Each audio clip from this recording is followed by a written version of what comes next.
Hello everyone, नमस्कार। हमारे YouTube channel में आपका हार्दिक स्वागत है। दोस्तों, ज्योतिष अनुसार 10 जून को साल का पहला और महत्वपूर्ण सूर्य ग्रहण लगने जा रहा है। धार्मिक दृष्टि से ये ग्रहण बेहद महत्वपूर्ण होगा, क्योंकि इसी दिन ज्येष्ठ अमावस्या, वट सावित्री व्रत और शनि जयंती भी है। भारतीय समय के अनुसार सूर्य ग्रहण 10 जून दोपहर 1:42 पर शुरू होकर शाम के 6:41 पर समाप्त होगा। ये ग्रहण कंकणाकृति सूर्य ग्रहण होगा, जिसे वलयाकार सूर्य ग्रहण भी कहते हैं। मुख्य रूप से ये रूस, मंगोलिया, यूरोप, ग्रीनलैंड, कनाडा और उत्तरी पूर्वी भाग में और चीन के पश्चिम भाग में दिखाई देगा। शास्त्रों की माने तो कुछ ऐसे काम हैं जिन्हें यदि सूर्य ग्रहण शुरू होने से पहले कर लिया जाए तो जीवन भर धन धान्य की कमी नहीं रहती है। तो आज की वीडियो में हम जानेंगे 10 जून लगने जा रहे सूर्य ग्रहण के पहले ही आपको कौन से कार्य कर लेने चाहिए जो बहुत ही ज़रूरी है। साथ में जानेंगे कि सूर्य ग्रहण का प्रभाव किन चीज़ों पर और शरीर के किन हिस्सों पर पड़ता है। तो वीडियो शुरू करने से पहले आपसे एक खास बात। दोस्तों, अगर आप इस चैनल पर नए आए हैं और पहली बार आए हैं तो इस चैनल को सब्सक्राइब कर दीजिए और बेल आइकन बटन प्रेस कर दीजिए, ताकि आने वाली वीडियो देख सकेंगे आप सबसे पहले। और वीडियो को अंत तक जरूर देखिएगा ताकि कोई भी जानकारी छूट न जाए, क्योंकि दोस्तों आधी अधूरी जानकारी से पूरा लाभ नहीं मिलता है, इसलिए हमारे साथ अंत तक बने रहिएगा। तो आइए शुरू करते हैं। दोस्तों, 10 जून गुरुवार को ज्योतिषी की दृष्टि से वर्ष का पहला कंकणाकृति सूर्य ग्रहण होने जा रहा है और ज्येष्ठ माह की अमावस्या को ये सूर्य ग्रहण होगा। माना जाता है कि सूर्य ग्रहण लगने से 12 घंटे पूर्व ही सूतक काल लग जाता है और सूतक काल में आपको किन किन वस्तुओं पर इसका असर होता है, आइए जानते हैं। नंबर 1, ऐसा माना जाता है कि सूर्य ग्रहण के दौरान जल पर इसका असर होता है, यानी कि पानी पर इसका असर होता है। इसलिए जल में तुलसी पत्ता डालकर उसे शुद्ध कर लिया जाता है। और यह भी माना जाता है कि भोजन पर भी ग्रहण का असर होता है, इसलिए ग्रहण समाप्त होने पर भोजन पकाकर खाया जाता है, या ग्रहण के दौरान ताजे बने भोजन में तुलसी का पत्ता डालकर उसे खाया जाता है।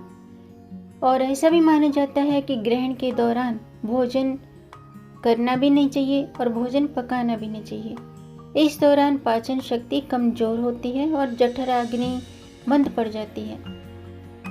इसके अलावा ग्रहण खत्म होने के बाद मंदिर और घर की साफ सफाई इसलिए की जाती है कि यदि कहीं पर ग्रहण का असर हो तो वह समाप्त हो जाए। ग्रहण के दौरान मंदिर के कपाट बंद रहते हैं। माना जाता है कि ग्रहण का प्रेग्नेंट लेडी पर, गर्भवती स्त्री पर इसका ग्रहण का असर ज़्यादा होता है, इसलिए उन्हें ग्रहण समाप्त होने के बाद स्नान करने की सलाह दी जाती है। ऐसा नहीं करने से शिशु को, यानी कि पेट में पल रहे बच्चे को स्किन से रिलेटेड, त्वचा से संबंधित परेशानियां आ सकती हैं। और ऐसा भी माना जाता है कि ग्रहण को खुली आंखों से नहीं देखना चाहिए, नहीं तो आंखों पर इसका असर होता है, आंखों पर इसका रेटिना विपरीत प्रभाव पड़ता है। हालांकि इसकी कोई वैज्ञानिक पुष्टि नहीं हुई है, परंतु यह ही सही है कि खुली आंखों से ग्रहण अच्छे से दिखाई भी नहीं देता है और देखना भी नहीं चाहिए। अगर देखना भी हो तो आपको काला चश्मा पहनकर ही इसे देखना चाहिए। और ग्रहण काल के समय पशु पक्षियों के व्यवहार में बदलाव आ जाता है और ये भी कहा जाता है कि ग्रहण के समय प्रकृति में भी बदलाव होते हैं। ग्रहण के कारण भी धरती के अंदर भूकंप आता है। इसके अलावा ऐसा भी कहा जाता है कि ग्रहण के दौरान व्यक्ति सुस्त और थका हुआ महसूस करते हैं। ग्रहण के दौरान संवेदनशील या भावुक व्यक्ति और भी ज़्यादा भावुक हो जाते हैं, संवेदनशील हो जाते हैं। ये हमारी भावनाओं पर भी असर करता है और नकारात्मक भावों को जन्म देता है। और ग्रहण के दौरान हमारी प्रतिरोधक क्षमता पर भी असर पड़ता है। आइए अब जानते हैं कि ग्रहण लगने से पहले कौन से कार्य कर लेने चाहिए। नंबर 1, गंगा जल घर में रख लें। शास्त्रों के अनुसार घर में गंगा जल या तीर्थ जल रखना शुभ माना जाता है। माना जाता है कि जिस घर में गंगा जल या तीर्थ का जल होता है वहाँ ग्रहण की नकारात्मक किरणें किसी पर भी बुरा प्रभाव नहीं डालती हैं। इसलिए सूर्य ग्रहण होने से पहले अपने घर में गंगा जल या किसी पवित्र नदी या तालाब का जल अवश्य ही लाकर रखना चाहिए। नंबर 2, तुलसी के पत्ते। दोस्तों, ग्रहण के समय वातावरण में नकारात्मक किरणें निकलती हैं। ऐसा माना जाता है कि ग्रहण के समय निकलने वाली इन्हीं नकारात्मक किरणों से बचने के लिए खाने पीने की चीज़ों में तुलसी या फिर कुशा के पत्ते डालने चाहिए, क्योंकि तुलसी को अमृत के समान माना गया है जो ग्रहण के प्रभाव को नष्ट कर देती है। इसलिए सूर्य ग्रहण शुरू होने से पहले तुलसी या फिर कुशा तोड़कर घर में रख लेनी चाहिए और सूतक काल लगने से पहले ही खाने पीने की चीज़ों में ये तुलसी के पत्ते या कुशा रख देना चाहिए ताकि वो खराब ना हो। इसके अलावा शास्त्रों के अनुसार माना जाता है कि ग्रहण शुरू होने से पहले भोजन पकाकर नहीं रखना चाहिए। ग्रहण से पहले भोजन करने के दौरान पका हुआ भोजन दूषित माना जाता है। इसलिए सूर्य ग्रहण होने से पहले ये विशेष रूप से ध्यान रखें कि घर में ना तो भोजन पकाना चाहिए और न ही उसे ग्रहण करना चाहिए। इसके अलावा घर के मंदिर को ढक देना चाहिए। शास्त्रों के अनुसार ग्रहण काल के दौरान किसी भी मंदिर में प्रवेश करने की अनुमति नहीं होती है। इसलिए ग्रहण काल में भगवान की प्रतिमाओं को स्पर्श नहीं करना चाहिए और न ही मंदिर में प्रवेश करना चाहिए। कहा जाता है कि सूर्य ग्रहण शुरू होने से पहले घर के मंदिर या पूजा स्थल को किसी पर्दे से ढक देना चाहिए। इसके अलावा सूर्य ग्रहण शुरू होने से पहले सूर्य देवता को लाल रंग के पुष्प डालकर अर्घ्य जरूर देना चाहिए। शास्त्रों में ऐसा माना जाता है कि जो व्यक्ति सूर्य ग्रहण के दिन सूर्य ग्रहण शुरू होने से पहले तांबे के पात्र से लाल पुष्प डालकर सूर्य भगवान को जल का अर्घ्य देते हैं तो उसके सभी कष्ट दूर होकर उसे अक्षय पुण्य की प्राप्ति होती है। हालांकि ग्रहण काल में सूर्य देव को जल अर्पित नहीं किया जाता है।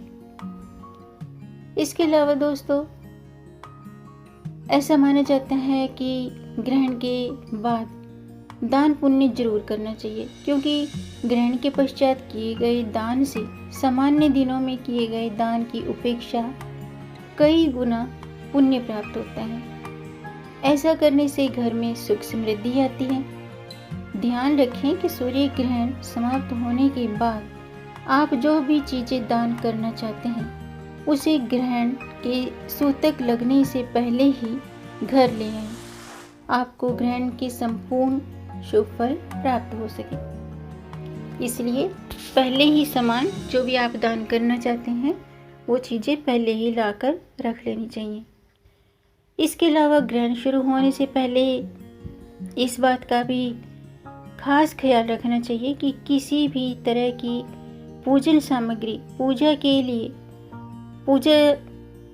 पहले से ही तैयार करके ना रखें, क्योंकि शास्त्रों के अनुसार ग्रहण शुरू होने से पहले सभी रखी गई जो पूजन सामग्री है वो शुद्ध नहीं मानी जाती है। इसलिए ग्रहण समाप्त होने के बाद पहले गंगा जल से मंदिर को स्वच्छ करना चाहिए और फिर पूजा करनी चाहिए। तो दोस्तों, आज के लिए बस इतना ही। उम्मीद है आपको ये जानकारी पसंद आई होगी। अगर आपको ये जानकारी अच्छी लगी हो तो आप इसे लाइक ज़रूर करें। लाइक करने में पैसे खर्च नहीं होते हैं दोस्तों, आपके लाइक से ही हमारा मोटिवेशन अप होता है।